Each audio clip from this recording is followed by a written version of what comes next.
आज थिला नॉनवेज बारी हजबैंड आसिक कहले आज कौन बनैब मु कहली माछ तरकारी बनईदेवा सी कहले कौन सब बेले से माछ तरकारी बनाऊच आज टे बेसर बनौन तो आपण मैंने भी माछ तरकारी खाई खाई बोर हो गले कि तो चलते आज बनैबा माछ बेसर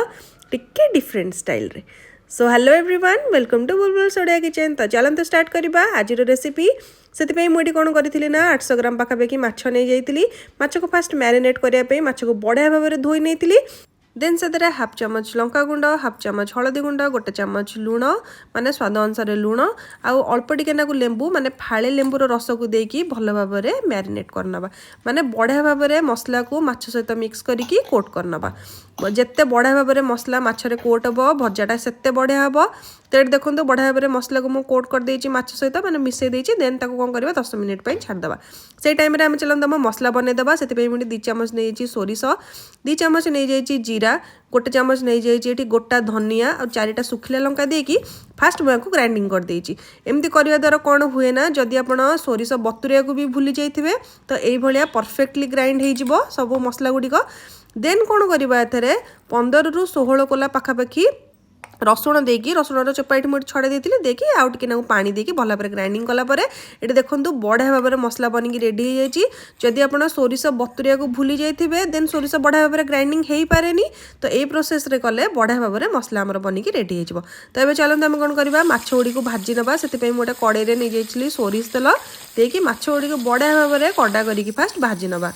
जितेबाला आपड़ ये माछ भाजुवे से गोटे जिनस ध्यान रखिए माछ भाजिला बेले फ्लेम टी आमर मीडियम रोथब आ सब बेले आपड़ कौन करेंगे ना माछ मुंड और लांच को फास्ट भाजबे कारण से अधिक तेल थाए तो बढ़िया भाव में से गुड़ाक भाजी जाए देन आम कौन करवा बाकी तक पीस गुड़िक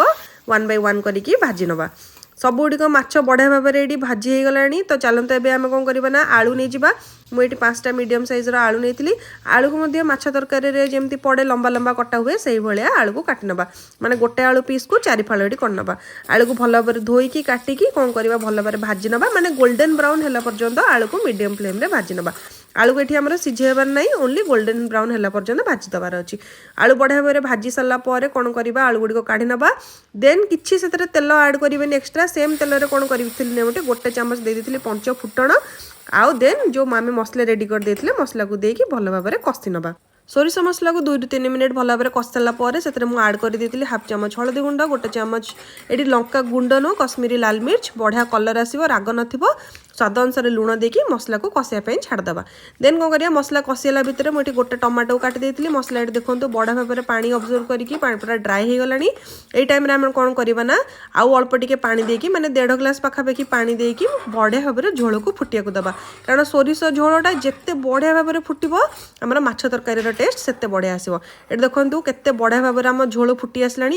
2 ରୁ 3 मिनिट एमती फुटिया छाड़देवा देन आम कौन करवा ना आम भाजी जो आलू रखी आलू को से आड करदेवा आलू को आड करके घोड़ेकी 5 मिनिट छाड़देवा आलू को सीझाक ये 5 मिनिट हो गलानी आलू देखा मुझे को आलू भी बढ़िया भाव में भांगी जाऊँ माने आलू भी सीझीगलानी ये टाइम आम कौन करवा ना टमाटो जो आम काटी रखी गोटे मीडियम साइज टमाटो को एथरे आड करदेवा देन माछ गुड़िक से आड कर देकी आम माछ को झोल दे सारापर ताकू आहरी 3 ରୁ 4 मिनिट से झोल फुटवाक दबा माछ झोल को 3 ରୁ 4 मिनिट प्लेट घोड़ेकी फुटे सारापर ये आमर सोरिष माछ झोल रेडी होता लास्ट को मुझे टिके धनिया पत्र आड कर देती धनिया पत्र आड करके सबुक मिक्स कलापर ये आमर माछ झोल पूरा रेडी। आ जदि आज सोरिष माछ झोलर रेसिपी आपको भल लगी थाए देन लाइक शेयर और सब्सक्राइब डेफिनेटली करेंगे। आ जदि आप वीडियो टी यूट्यूब रे देखुं देन सब्सक्राइब करदे और जदि फेसबुक रे देखुं तो फॉलो डेफिनेटली करदे आपण मस्ट ए रेसिपी को घरे ट्राई करेंगे। रहुची पुणी देखा नेक्स्ट वीडियो रे किछि नुआ रेसिपी सहित बाय बाय।